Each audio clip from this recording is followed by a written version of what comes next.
Hi everyone, and welcome back to the Looney Balloony Learning Center. My name is Tess, and in this video we are going to talk about vinyling on foil and latex balloons. Vinyl lettering is a wonderful way to upsell your design, and you can add extra dollars for the perceived extra value. Yes, it costs you a little bit, but you can always charge way more than it costs you. So I thought I would go through and talk to you a little bit about that. When I was opening my business, I had already had in my past life a Cameo, and I love this machine. It was a toss-up between the Cameo and the Cricut, but from my past experience and from what I have talked about with other people, the Cameo was a bit more of a workhorse than the Cricut, and I knew I was going to do this full force professionally, and so I decided to go with a little bit higher initial cost with the Cameo than the Cricut, and I have not for 1 minute regretted that decision. I'm not saying anything bad about Cricuts. They're a wonderful machine. I just chose this one. It all depends on what your needs are and what you're familiar with, by all means. But this particular one, I have been using for 4 years and 1.5 months since we bought it, and it has not failed me yet. We do have a second one in a box that we have not used that is the same age, but we have it as backup in case this goes down on me, because in my business we do anywhere from 4 to 14 designs in a day, and this guy is working hard, and if he was to go down and break down on me, I would have to have a replacement immediately. So we have one on backup if needed. But these are amazing. If you have any problem using them, please reach out. I'm happy to give tips on the software and everything like that, but that's not what this video is about. So we've gone ahead and let's see if I can get that to stay. All right, we've gone ahead and cut some vinyl to put on our foil. These are our 18-inch hearts. These are from the Anagram Satin Luxe line. I love them. Again, it's so luxurious feeling. That's the name Luxe. And perceived value. It looks like a more expensive balloon. You could charge more for it. So you can't see it in the video, but I'll show you here in a second. This has all been cut out. It says Happy Birthday Lorelei. And so we do what's called weeding. There's lots of little tools from the manufacturers, from Cricut and Cameo. However, I use eyebrow tweezers with the very sharp point on them. I find this works better than anything that they have on the market, and they're cheaper. So I pull up a little corner with my tweezers. I put a little hole in it, and then it's simply a pull. Just be careful that it doesn't fold back on itself and get stuck to your lettering. But I've done so many of these. I can do them probably in my sleep at this point. But just keep pulling back. And there you go. You can see we've got the outside on there, and that goes aside. And I'll tell you, there's nothing that sticks to vinyl better than vinyl. So use that little bit to adhere when you're pulling off your little circles and everything. I stick them to the bundle. Here, you can see. And they stick there and not get in your way. All right. So I'm just going through and pulling out all the inside circles of the A's and the D's and the P's. Depending on the name, you might have a lot of these or not very many. Cricut and Cameo both do an amazing job of having lots of fonts and everything to choose from. We're up to like hundreds now in our library, which I love to have stuff to choose from. But there you go. That is the lettering printed out. Now we have to use our contact paper. Our contact paper is, we get this from Home Depot. It is the Clear Matte Contact brand contact paper. And that is what I have found the best one for balloon application. I used to swear by the Duck brand contact paper, but that was when I was doing like wood signs, and I would use it for that because the tack was more appropriate for that application. But for this, I love that paper, or that contact paper. And I happen to have right here a little 8x8 square. You can see the little holes. in my studio next to where I work, I have a pegboard. And when I'm done using it on one, I put it up on the pegboard for the next time because I reuse until it won't stick anymore. But you can see where the pegs are. All right, and so I put this on my vinyl. I center it just by eye. There's no real need to sit here and measure it out or anything like that. I used to at the very beginning, but I've learned that you can't tell when it's blown up. All right, so then I have my foil. Some of these, if you buy them from a flat stock where they're all laid out flat, it's not usually a problem. If you get the ones that are pre-packaged and they're folded up into the packaging, it's a little bit more of a struggle to get it to lay flat to put your vinyl on there, but I have a solution for that too. I take little strips or sections of my contact paper and I simply tack down the sides of the balloon so it holds it nice and flat for me. It is a game changer, believe me.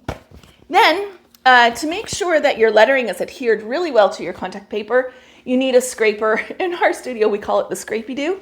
Very technical term. I'm thinking about trademarking it.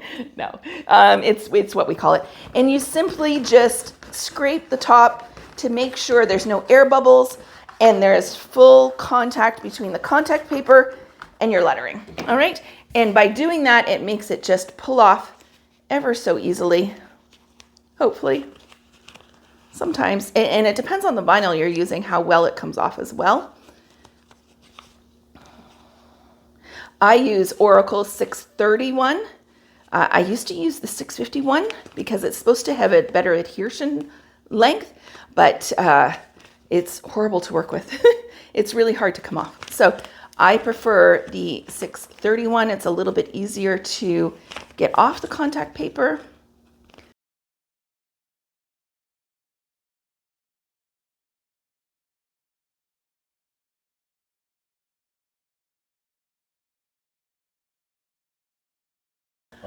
All right, so here we go. We've got the vinyl off. Sometimes you just need to be a little bit extra careful and take your time getting it off there so it does a proper transfer. We've got our little pieces on here, and then very easily we're just going to center this by eye into the middle. If you get little wrinkles in your balloon, don't stress too much at this point. It will, when you blow up your balloon, the vinyl stretches. There is a lot of play in that vinyl, and it will stretch to allow those seams to come out if they're not too deep. If they are really, really deep, that's a different story. You might have to back up and take it a little slower. Now I just take the vinyl or contact paper and peel it off ever so gently, rolling it. Don't pull up because that'll make the vinyl come off. You pull back on itself, okay? And don't worry, every now and again I will rip a vinyl letter, but if you put it back down really neatly next to it, when you blow up the balloon, you'll not even see it.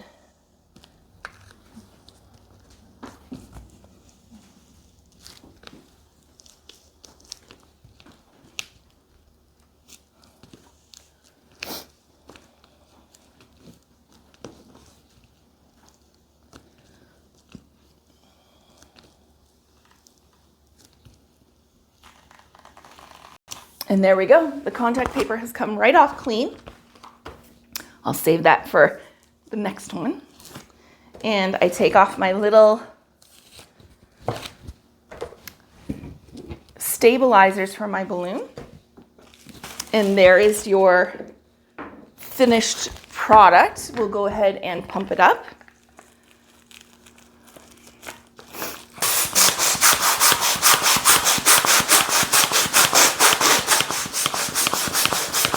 These ones you should always blow up with the hand pump. Please don't put them on your electric compressor or electric pump. You'll blow out the seams. And there we go. Happy birthday, Lorelei. Now, that's on a foil. On a latex, it's going to be very similar. I have just happy birthday for this one done. And so I've done the same thing, put contact paper on it and scraped it down. And now we're going to put this on. A lot of times putting on a straight onto a curved is much more challenging. So I will sometimes cut and do each word on its own. We're gonna try and do this all in one go. Let's see how I do. See, that one came off much easier. Different vinyls have different properties to them. And we put it on very easily. It doesn't matter if the contact paper is wrinkled, just make sure your vinyl is straight. And that is a big thing when you're doing it on the latex. See, you can see I've got puckers here, but my H is on. I've got puckers up here, but my P's are on. So that's what I want you to work on, is making sure that the letter is down, the contact paper doesn't really matter as much. Now, getting the contact paper off the latex is the challenge in this one, because you can see it's pulling back up. You have to be very slow and patient with this process.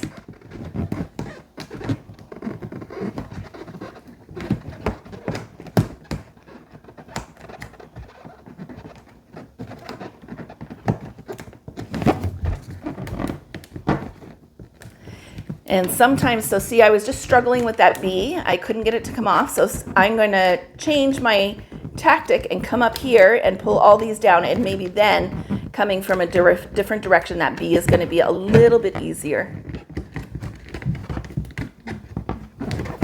So I find if you just hang on to the tips of it as you're pulling it down, once you've got the connection at the top done, then you can pull down a little bit easier.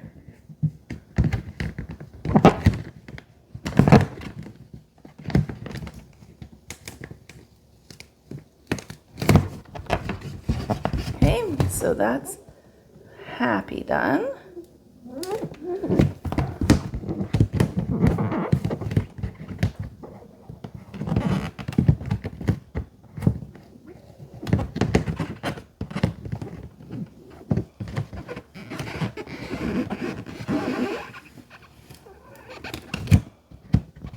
And if it pulls up a little bit, don't worry, you can always pick it up and put it back down.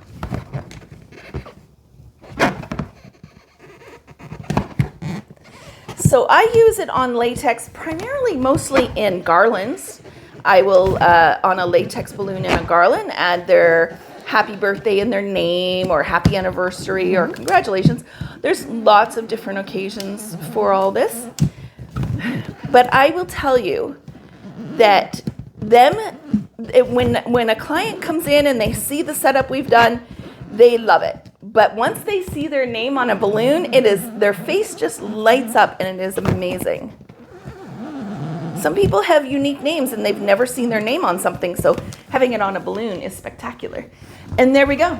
So we've got happy birthday on there, and I could always put a name, but you can see it there really well. All right, so that is vinyling on foils and latex. As always, if you have any questions, please reach out. I'm always happy to help. And I hope this video sparked your imagination and that you enjoy to balloon it yourself.